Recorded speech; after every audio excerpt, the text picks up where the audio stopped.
Oui, bonjour à tous, ici Mickaël Messa pour les partenariats magnétiques. Alors aujourd'hui, j'ai le plaisir d'accueillir Geoff. Geoff est un professionnel de l'Internet marketing et aussi un spécialiste des partenariats. Donc j'ai voulu l'interviewer parce que pour moi, il est un spécialiste des partenariats mais explosifs. Donc il va vous en dire un peu plus concernant ces différentes stratégies afin de vous apporter beaucoup de valeur lors de cet entretien privé rien que pour vous. Salut Geoff. He- Hello Mickaël, ben, merci en tout cas de me recevoir et j'ai hâte de partager avec vous un maximum de contenu qui j'espère plaira à tes auditeurs. Merci à toi d'avoir accepté donc cet entretien, Geoff. Donc, est-ce que tu veux nous parler un peu de toi, de ton parcours, de Yes, d'où tu viens et qu'est-ce que tu fais actuellement et qu'est-ce qui t'a mené à faire des partenariats explosifs, je dirais. yes. Alors en quelques mots, parce que bon, je pense que ce qui intéresse plutôt les auditeurs, c'est qu'on parle de partenariat plutôt que je parle de moi. Mais dans l'idée, donc j'interviens principalement dans le cadre de lancements orchestrés. Donc les lancements orchestrés, ce sont des événements en ligne qui durent à peu près une quinzaine de jours, dont l'objectif c'est de lancer en fanfare un produit ou un service sur Internet. Et donc, à l'occasion de ces lancements, on assiste nos clients pour générer plus jusqu'à, parce que bon, il n'y a pas que ça, mais jusqu'à plusieurs centaines de milliers d'euros en l'espace de 15 jours. Et là où on intervient principalement, notre cœur de métier sur ces lancements orchestrés, en fait, c'est de recruter les partenaires qui vont envoyer du trafic sur le lancement et d'animer pendant le lancement tout ce réseau de partenaires en leur fournissant notamment le matériel de promotion, en organisant des concours, des animations et en les motivant au maximum pour qu'ils nous envoient le maximum de trafic et qu'ils fassent le maximum de ventes. Donc on a aussi là-dessus un rôle de, je dirais, un rôle de conseil, notamment pour les participants qui débutent en affiliation, qui ne savent pas forcément comment ça fonctionne, qui ne savent pas forcément quel bonus proposer quand la période des ventes ouvre. Voilà. Donc on a vraiment aussi là-dessus un rôle de conseil et d'accompagnement pour les gens qui débutent ou juste qui ont besoin d'aide, qui n'ont peut-être pas le temps ou la disponibilité pour faire eux-mêmes leurs emails. Eh ben, on les accompagne là-dessus pour leur faciliter le travail au maximum. Ok, donc après cette brève description, peux-tu, parce que il y a une phrase que tu reprends également énormément, c'est partenariat magique. Qu'est-ce que tu entends par partenariat magique? Yes. Alors, pour moi, un partenariat magique, pardon, c'est un partenariat dans lequel on a envie de dire une seule chose, c'est oui quand on entend la proposition. C'est ça pour moi quelque part un partenariat magique, c'est que la proposition semble tellement belle pour être vraie, et tellement gagnante pour tout le monde que ben, c'est presque magique. On dit oui et automatiquement quand le partenariat se met en place, tout le monde gagne parce que ben, c'est ce qui a été prévu de base. C'est un partenariat dans lequel tout le monde gagne. Alors quand je dis tout le monde, au final, ça inclut plusieurs parties. Dans le cadre d'un lancement, on a 4 parties en présence. On va avoir le client, enfin notre client en tout cas, qui est en fait le vendeur du produit ou service en question lors du lancement.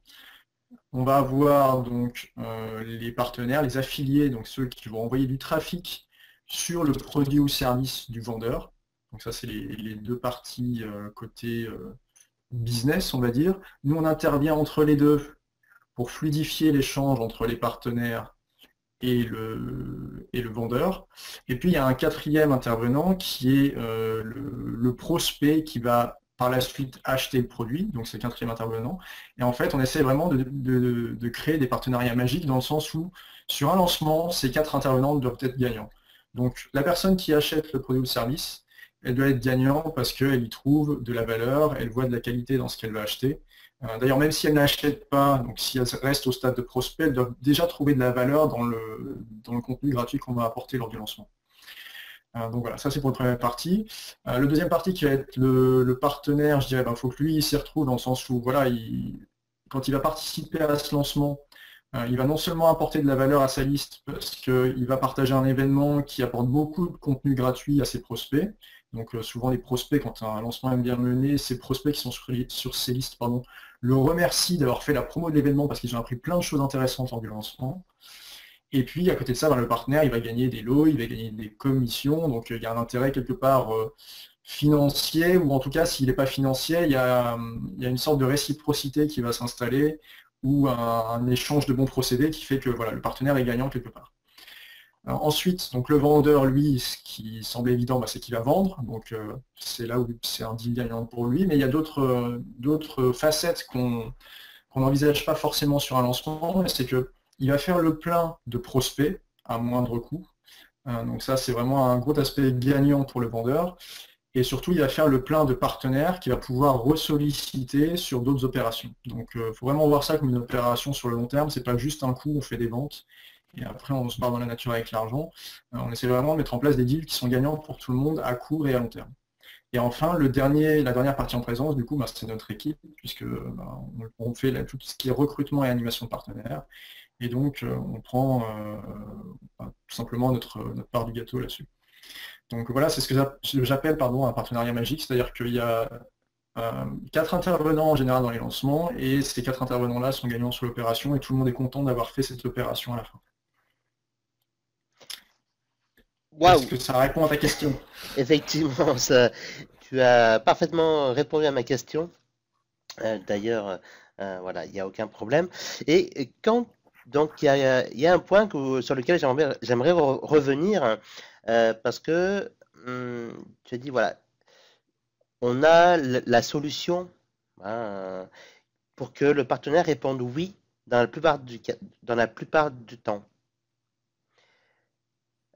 Comment t'y prends-tu pour que le partenaire te réponde d'une réponse favorable?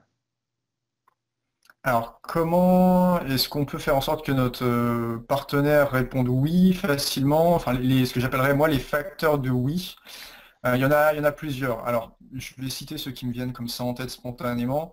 Déjà, la première chose, ça va être le côté pourquoi. Pourquoi est-ce que vous faites ce que vous faites? Quelle est la motivation qu'il y a derrière? Est-ce que vous le faites juste pour l'argent? En général, dans l'infoprenariat, la plupart des gens vont vous dire bah non, c'est pas que pour l'argent, il y a une autre raison derrière. C'est cette raison-là qui va quelque part déclencher certains partenariats de cœur, je dirais. Des partenaires qui n'ont pas forcément regardé les chiffres, mais qui croient surtout en vous et en votre projet, et ils ont besoin de savoir ce pourquoi. Donc ça peut être un des premiers facteurs de oui. Ensuite, les gens qui sont un peu plus terre à terre, les partenaires qui sont un peu plus terre à terre vont regarder les chiffres. Donc dans les chiffres, ils vont regarder déjà combien est-ce que vous avez déjà eu de clients auparavant, quel a été votre taux de conversion, c'est-à-dire le nombre de personnes qui ont vu votre offre contre le nombre de personnes qui ont acheté, donc on fait le ratio. Votre taux de remboursement, donc parmi ceux qui ont acheté, combien ont demandé un remboursement. Ils vont regarder également le taux de commission que vous proposez, c'est-à-dire que, je ne sais pas moi, si vous faites des ventes sur un produit ou un service à 2000 euros, combien est-ce que vous allez leur reverser derrière et pourquoi est-ce que vous leur reversez ce chiffre-là? Et cette question-là, elle est importante notamment si vous vendez du service, puisque contrairement à un produit d'information, un service en général, il y a du coût derrière. Donc, je ne sais pas moi, si vous vendez votre temps, typiquement, voilà, vous ne pouvez pas non plus proposer 100% de commission sur votre temps, puisque voilà, ça va vous occuper. Contrairement à un produit d'information, en général, l'objectif, c'est de pouvoir dupliquer ça à l'infini. Dès que c'est de la prestation de service, en général, les commissions sont moins importantes. Donc c'est important de le préciser. Pourquoi est-ce que vous donnez ces commissions-là si vous avez le sentiment, ou comment dire, pour tout simplement anticiper une objection potentielle des partenaires. Parce que si vous allez voir un partenaire qui est habitué à vendre des produits d'information où c'est entre 50 et 100% de commission, et que vous lui proposez un deal avec seulement 20 ou 25% de commission parce que c'est un service, il faut être capable de lui expliquer pourquoi ce pourcentage. Voilà. Qu'est-ce que j'ai oublié? Alors, ce qui peut être aussi super intéressant, c'est les témoignages, et à 2 niveaux. Donc, il va y avoir les témoignages de partenaires qui ont déjà participé à d'autres opérations avec vous auparavant, si ce n'est pas votre première opération d'affiliation, et des témoignages de clients qui sont satisfaits, donc pour qu'ils puissent se rendre compte de la transformation que votre produit apporte, ou votre service apporte. Qu'est-ce qu'il y a d'autre? Je recommande également de donner un accès complet ou en tout cas un extrait de ce que vous proposez à vos partenaires pour que ça les rassure sur le contenu auquel vont avoir droit leurs clients. Enfin, en tout cas vos clients, mais les clients qui sont sur leur liste en tout cas. Donc ça les rassurera sur le sérieux, on va dire, de votre offre. Également, leur donner un aperçu de tout le matériel marketing et là-dessus, plus vous pouvez en donner, j'ai envie de dire, et mieux c'est. Alors bien sûr, l'objectif, c'est pas non plus les noyer sous une foule d'informations, vous pouvez distiller l'info au fur et à mesure. Mais je sais que sur un lancement vidéo, nous, on aime bien fournir les scripts, des vidéos plus que les vidéos elles-mêmes, puisqu'en général les gens n'ont pas le temps de regarder toutes les vidéos. Enfin, un lancement type, c'est à peu près 2 heures de vidéo. Si on fait le cumul des 4 vidéos d'une séquence de lancement, en général c'est à peu près 2 heures de vidéos à regarder. Même en les regardant en accéléré, le partenaire n'a pas forcément le temps de passer 2 heures à regarder les vidéos pour savoir ce qu'il y a dedans. Alors qu'avec un script, c'est beaucoup plus facile de scanner les infos et de retrouver ce qui nous manque. Donc pareil, tout ce qui va être page de capture à envoyer à l'avance, page de vente à envoyer à l'avance, matériel de promotion à envoyer à l'avance, pour qu'ils puissent se faire une idée de la qualité de votre marketing et donc à travers la qualité de votre marketing, qu'ils puissent se faire aussi une idée de ses chances de vendre. Parce que si elle regarde votre marketing et qu'il se dit clairement, là, c'est pas terrible, j'ai peu de chances de vendre a priori, ou en tout cas c'est pas adapté à mon public, à ce moment-là, lui ça l'évite de l'envoyer au casse-pipe, et à la limite c'est mieux, vaut mieux un partenaire qui participe pas et qui vous explique pourquoi. Parce que comme ça vous pouvez peut-être derrière rédiger des séquences de mails spécifiques, refaire des pages de capture spécifiques et avoir un vrai impact sur ses prospects, plutôt que de l'envoyer au casse-pipe et derrière d'avoir un partenaire qui est déçu parce que votre offre ne performe pas et qui retravaillera peut-être plus jamais avec vous parce que voilà, une fois c'était la fois de trop parce qu'elle était décevante au final. Donc voilà un peu les facteurs là qui me viennent en tête spontanément. Il y en a probablement d'autres que j'oublie. Mais là c'est le retour des vacances, donc je ne suis pas encore très, très frais. Ok, bah écoute, tu as déjà partagé avec nos auditeurs pas mal de ressources en fait, hein, pour qu'un partenaire réponde favorablement à une proposition. Et donc la question qui me vient ensuite, c'est comment tu les choisis et comment tu les approches, ces partenaires potentiels. Alors comment est-ce que je choisis les partenaires? On va dire, il y a 2 angles différents principaux. Le premier, c'est le plus simple, le plus connu, c'est sous l'angle de la thématique. Donc, par exemple, je sais pas moi, imaginons, je vends des produits pour le dressage de chiens, par exemple.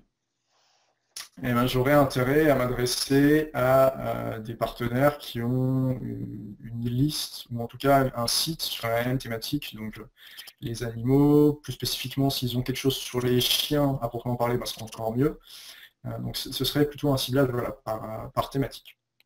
Après, on peut aller dans une analyse un peu plus fine, et là, je sais pas, tu me dis si on va trop loin dans les concepts, mais est-ce que tes auditeurs sont familiers avec le concept d'avatar client?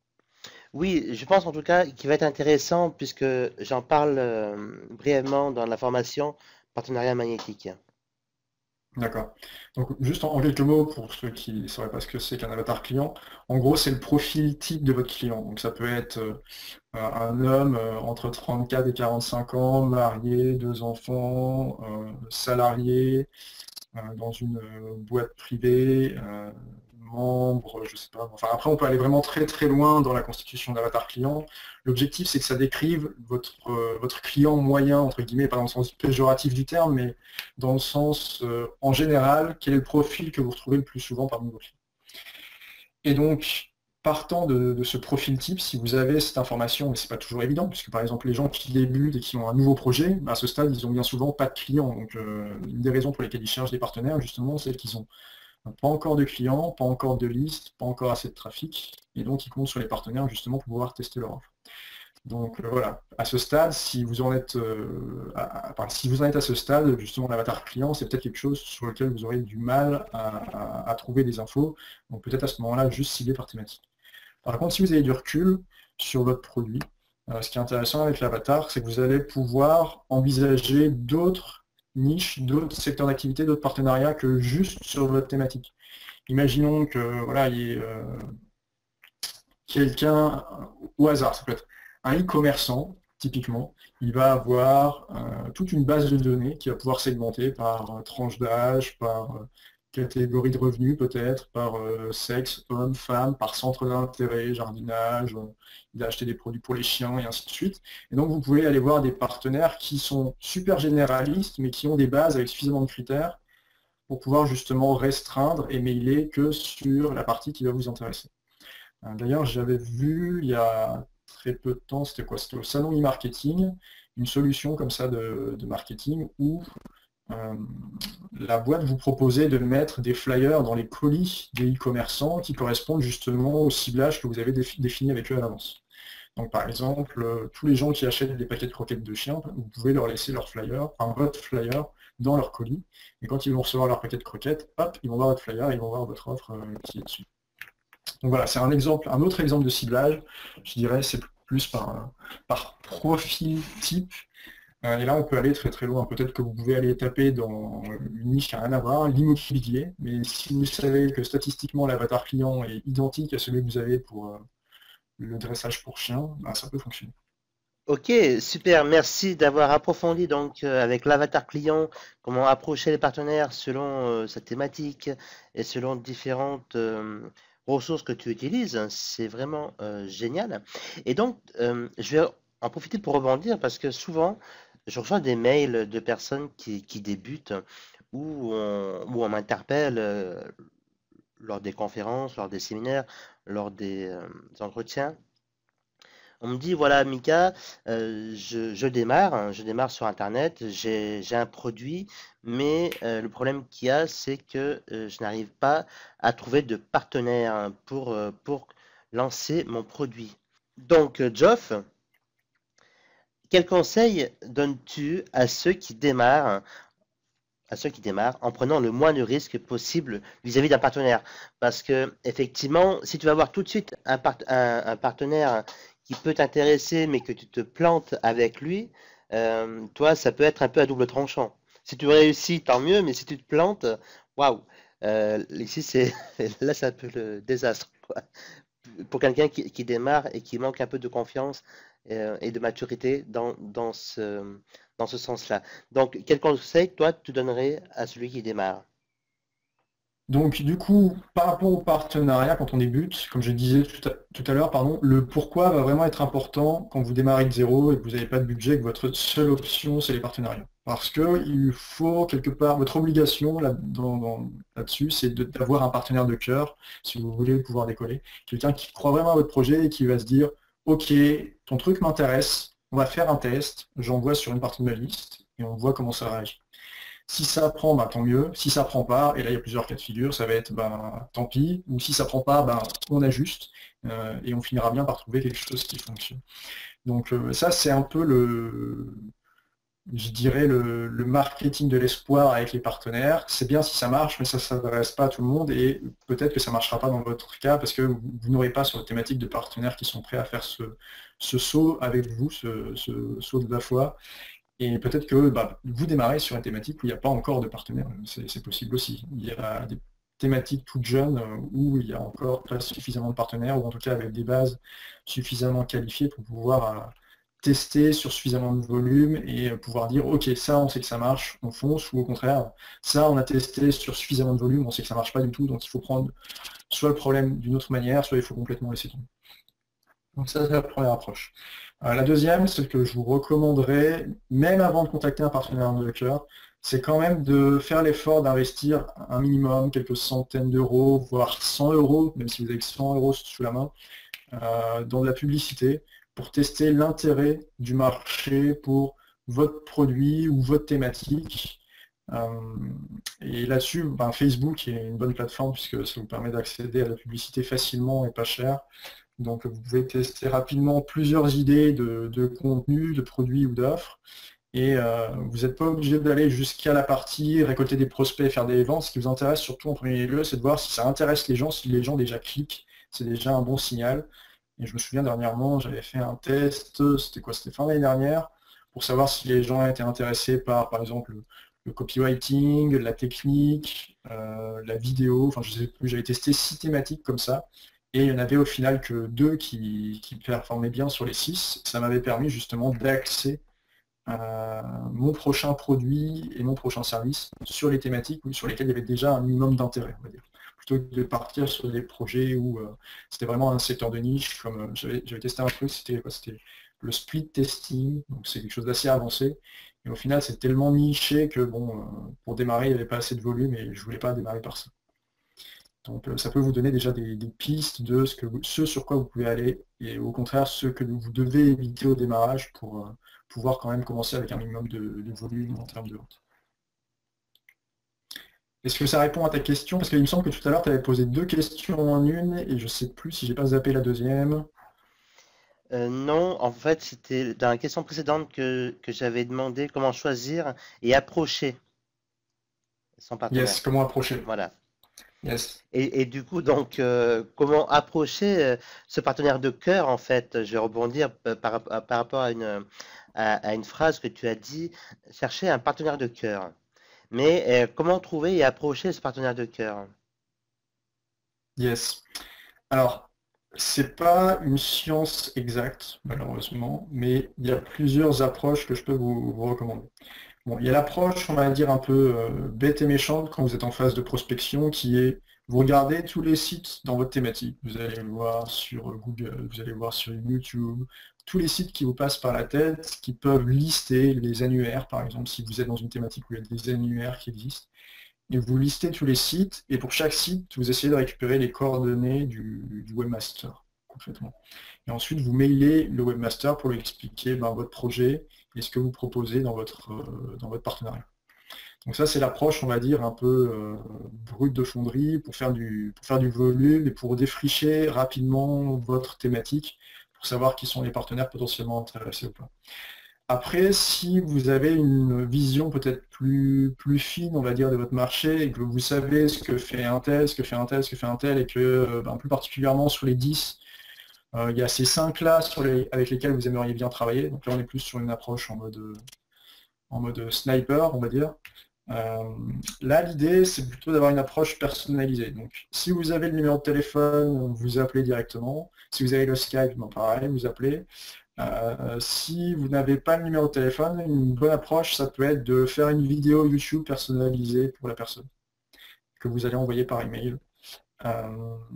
Et sinon, si aucune de ces solutions ne fonctionne ou si vous n'avez pas les coordonnées, tout simplement, et donc que vous ne pouvez pas les contacter par ce moyen, l'autre alternative, c'est d'être soit client chez eux pour un événement live qui va arriver, comme ça vous allez pouvoir les approcher en direct, soit tout simplement de voir où est-ce qu'ils seront speakers sur d'autres événements et de vous inscrire à ces événements pour là encore pouvoir les approcher en direct.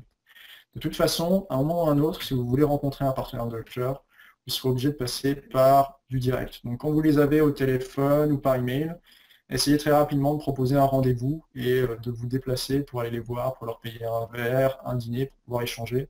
Ou si vous êtes sur un événement, caler un moment pour aller prendre l'apéro avec eux, etc. Pour quelque part les isoler et pas juste devoir leur parler entre deux personnes qui ont entre guillemets pris leur ticket et donc n'avoir que 2 minutes pour expliquer votre projet, c'est un peu juste, même si ça peut être un bon début.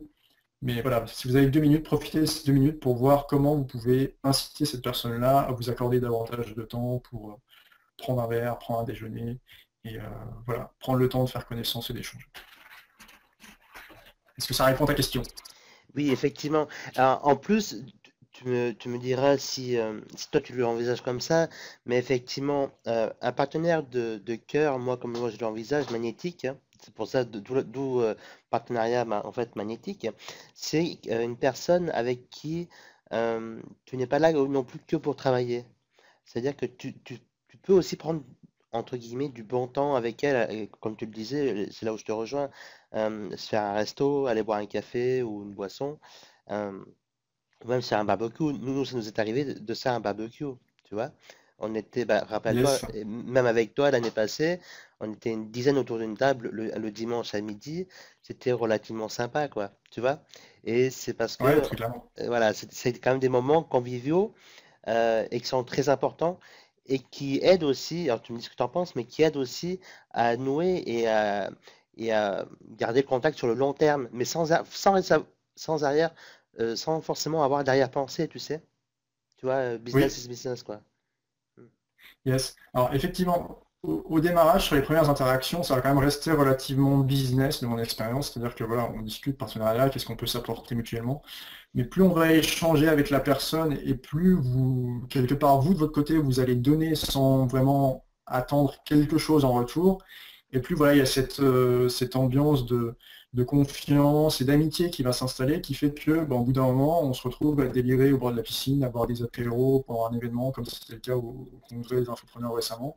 Parce que voilà, on est vraiment dans un échange, en plus entre entrepreneurs et entre infopreneurs. Voilà, on ne croise pas des entrepreneurs et des infopreneurs à tous les coins de rue.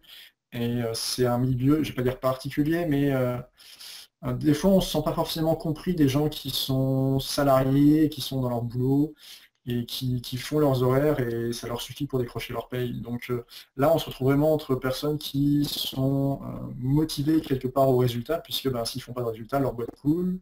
Et c'est un état d'esprit qu'on ne retrouve pas partout. Et du coup, le fait justement de le retrouver entre entrepreneurs, entre partenaires, c'est quelque chose qui change tout. On se sent compris et on a envie d'échanger davantage que juste du business. On a envie d'échanger parce qu'au final, on se rend compte qu'on se ressent sur pas mal de points, notamment en termes de développement personnel. Enfin, il y a pas mal de parallèles qui se font entre business et développement personnel à côté pour franchir les différents paliers dans son activité. Et ouais, c'est clair que la plupart des partenaires, à terme, deviennent également des amis, ou en tout cas des personnes avec qui on prend beaucoup, beaucoup, beaucoup de plaisir à se retrouver, à échanger, et à partager un verre, un repas ou un petit moment, les pieds dans l'eau. Ok, super. Merci d'avoir finalisé ta réponse. Pour toi, quelles sont les valeurs en fait essentielles et principales, j'allais dire, pour qu'un lancement et pour qu'un partenariat finalement se déroule bien sur le long terme? Les valeurs à avoir en fait. Alors, sur le long terme, je dirais que pour moi, le critère numéro un, ce serait la transparence. Euh, Après, au-delà du long terme, je pense que ce qui compte surtout, euh, c'est, donc il y a la transparence, certes, mais il y a aussi la préparation, qui est quelque part une forme de respect pour le partenaire et pour son activité, puisque voilà, on a tous des activités prenantes, on a tous des agendas à charger, et le fait de prévenir à l'avance ses partenaires et de préparer les choses à l'avance, ça permet justement quelque part de leur montrer une marque de respect pour eux et qu'on respecte leur temps et leurs agendas. Et pour moi, c'est quelque chose d'assez important de ne pas être perçu comme le mec qui veut tirer la couverture à soi, mais au contraire qui est là pour dire voilà, j'ai un bon deal à proposer, voilà le deal, ça démarre à telle date, si tu es OK, on y va, on fonce, et je te prends pas à la gorge quelque part. Voilà. Il n'y a pas d'obligation. Voilà. Si je devais simplifier ça, il n'y a pas d'obligation, il n'y a pas d'attente spécifique. Et plus on fait ça dans la transparence et dans la préparation, et plus il y a de chances pour que les gens nous disent oui au final. Quand tu parles de transparence, de préparation, combien de temps, toi, généralement, tu préviens tes partenaires avant un lancement? Parce que Sur souvent, les OP, ouais, oui, parce que souvent, tu vois, euh, souvent, ceux qui démarrent, moi, ça m'est arrivé encore il y a quelques semaines, quelqu'un qui me disait, voilà, je lance mon produit dans 8 jours. Est-ce que tu veux participer à mon lancement? Mais manque de bol, en fait, mon planning à 8 10 jours, même à un mois, je veux dire, il est rempli, quoi, tu vois. Toi, quel conseil donnerais-tu et combien de temps auparavant prévenir les partenaires, en fait? Alors, dans le cadre d'un lancement, je préconise de prévenir les partenaires 3 mois à l'avance. 3 mois, pourquoi? Parce qu'en général, le premier mois, on va dire 80% des partenaires ont déjà des choses de prévues. Et vu qu'un lancement, en général, c'est 15 jours où on sollicite fortement les partenaires, voilà, si vous les prévenez déjà un mois à l'avance, euh, et qui doivent en plus débloquer 15 jours de planning juste pour vous, c'est comme si en gros vous allez voir quelqu'un qui a un business qui tourne déjà mais où il n'y a rien de planifié, donc c'est pas réaliste. La plupart des business ont déjà des choses qui sont prévues pour le mois qui arrive.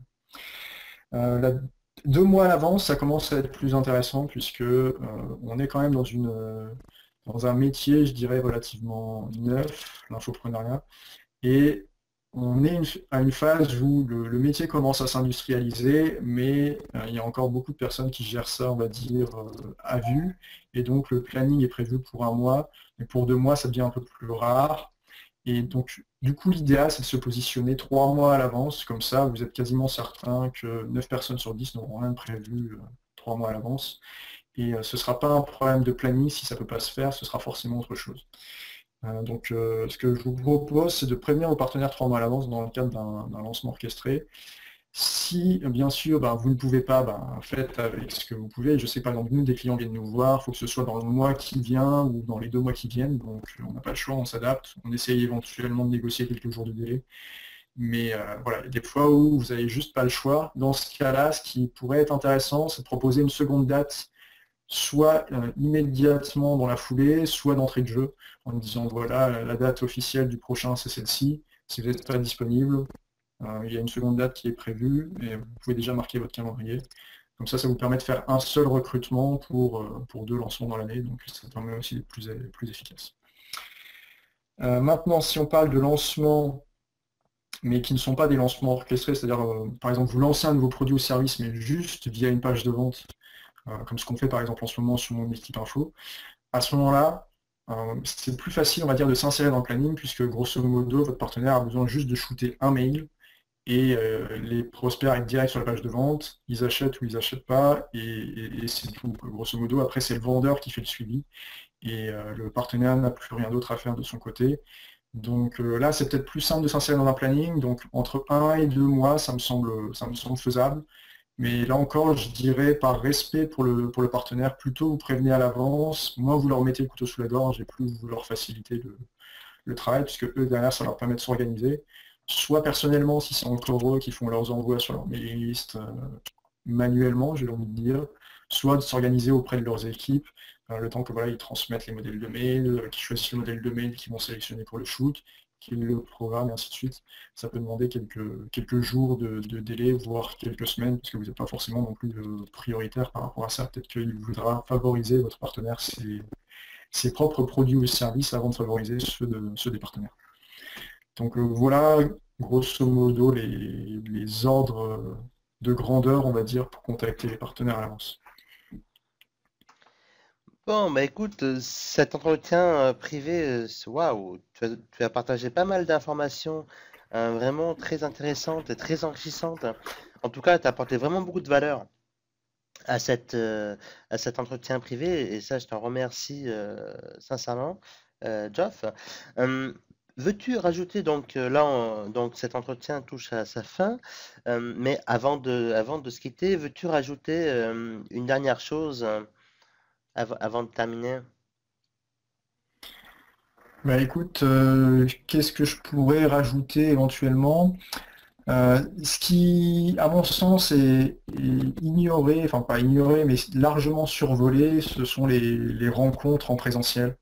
Donc vraiment, si vous avez l'occasion de rencontrer des personnes de votre thématique ou des infopreneurs de manière générale, que ce soit sur un séminaire, sur une conférence, sur un mastermind, peu importe le format, foncez. Je sais que certains se disent encore, ouais, mais dans certains cas, c'est cher, parce que ça peut aller jusqu'à plusieurs centaines d'euros par événement.